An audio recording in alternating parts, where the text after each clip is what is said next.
لفضيلة الشيخ مفتي مسعود الرحمن صاحب فليتفضل ها هنا مشكورا.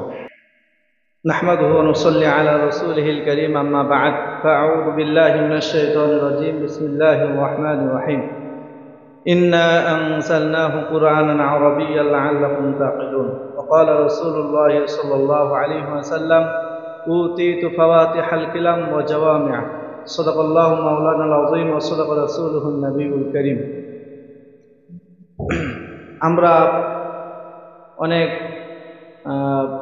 আসরে গ্রামেতে গুরুত্বপূর্ণ নসিহত শুনেছি, কিন্তু একটি বিষয় আমাদের থেকে ছুটে গেছে। সর্বপ্রথম আমরা আল্লাহ পাক রব্বুল আলামিনের শুকরিয়া আদায় করব, যে মহান রব্বুল আলামিন আমাদেরকে সুন্দর একটি পরিবেশের ব্যবস্থা করে দিয়েছেন, আলহামদুলিল্লাহ। তারপরে এরকম একটি সুন্দর মজলিসের যিনারা ব্যবস্থা করে দিয়েছেন, তিনাদের শুকরিয়া আদায় না করলেই নয়।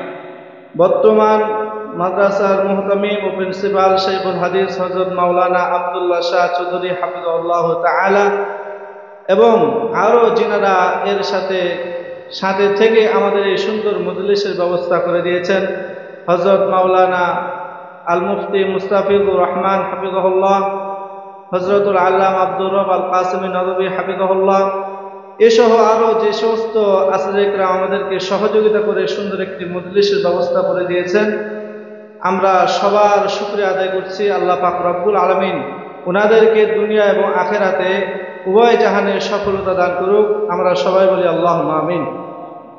আমি পরিশেষে 1 মিনিটে ছোট্ট একটি কথা বলে শেষ করে দেব। ইতিপূর্বে একাধিকবার আরবিতে বক্তৃতা দিয়েছি, কিন্তু এখন যে বিষয়টি আমি আলোচনা করব সেটি আমাদের প্রত্যেকটি ছাত্রের জন্য জানা জরুরি। এজন্য সংক্ষেপে শুধু সে বিষয়টি আপনাদের সামনে তুলে ধরব। আমাদের সামনের জীবন আমরা কিভাবে পরিচালনা করব, আরবি ভাষায় দক্ষতা অর্জন করার ক্ষেত্রে যে সমস্ত বিষয়গুলো আমাদের খেয়াল রাখতে হবে, তার মধ্যে 1 নম্বর বিষয় হচ্ছে ইখতিলাফুল মাআনি বিইখতিলাফিল আফআল। ইখতিলাফুল মাআনি বিইখতিলাফিস সিলাত। সিলার পরিবর্তনের কারণে ফেলের অর্থ পরিবর্তন হয়ে যায়। যেমন রাগিবা ফিস শাই, রাগিবা সামিয়া আসমাউ থেকে একটি ফেল, রাগিবা ইয়ারগাবু, অর্থ রাগিবা ফিস শাই আহাব্বাহু, কোন একটা বিষয়ে আগ্রহী হওয়া, এর ক্ষেত্রে রাগিবা ফিস শাই, ফি এই সিলার সাথে রাগিবা ফেলতে ব্যবহৃত হবে। আবার রাগিবা শব্দটাই যখন আবার আন এই সিলার সাথে ব্যবহৃত হবে, তখন রাগিবা অর্থ হয়ে যাবে আরাদা আন, কোন একটা বিষয় থেকে মুখকে ফিরিয়ে নেওয়া, অনাগ্রহ প্রকাশ করা। রাগিবা শব্দের অর্থে আগ্রহ প্রকাশ করা।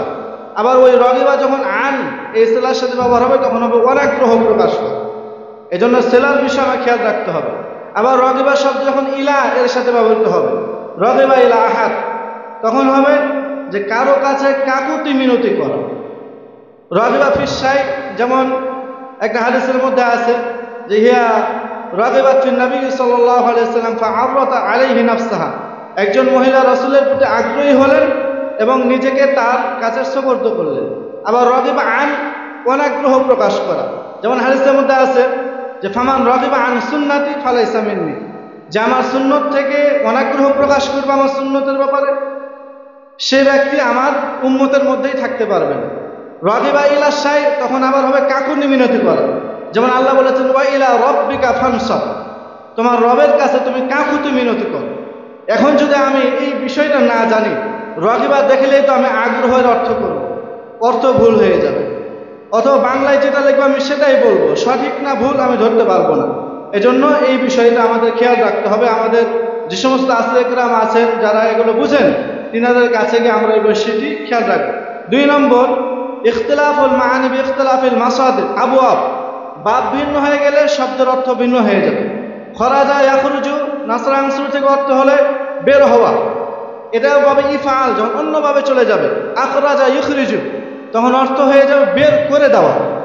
আবার যখন ইস্তাখরাজা বা ইস্তিফালে চলে যাবে, তখন হয়ে যাবে আবার ইস্তাখরাজা আহাদান তলাবা ইলাইহি আইন ইয়াখরুজা, তার কাছে বের হওয়াটা তলব করা। এভাবে ইখতিলাফুল মাআনি বিইখতিলাফিল হারাকাত আস সুকুনাত, সাকিন পরিবর্তন হলে অর্থ পরিবর্তন হয়ে যায়। যেমন আল আজলু বিসুকুনিল জিম, জিম যদি সাকিন হয় আল আজলু, তখন হবে আসবাব, কারণ। আবার এই শব্দটাই, এই গঠনে আল আজাল বিফাতহিল জিম, তখনও হয়ে যাবে কি আল ওয়াক্তুল মুহাদ্দাদ, আল ওয়াক্তুল মাহাদুদ, আল আইল মাউত, মৃত্যু। আল আজলু মানে কারণ, আল আজাল মানে আবার মৃত্যু। এজন্য এই বিষয়গুলো খেয়াল রেখে আমরা আমাদের সামনের জীবনকে আমরা এগিয়ে নিয়ে যাব। আল্লাহ পাক রব্বুল আলামিন আমাদেরকে আমল করার তৌফিক দান করুন। ওয়া আখিরু দাওয়ানা আলহামদুলিল্লাহি রাব্বিল আলামিন।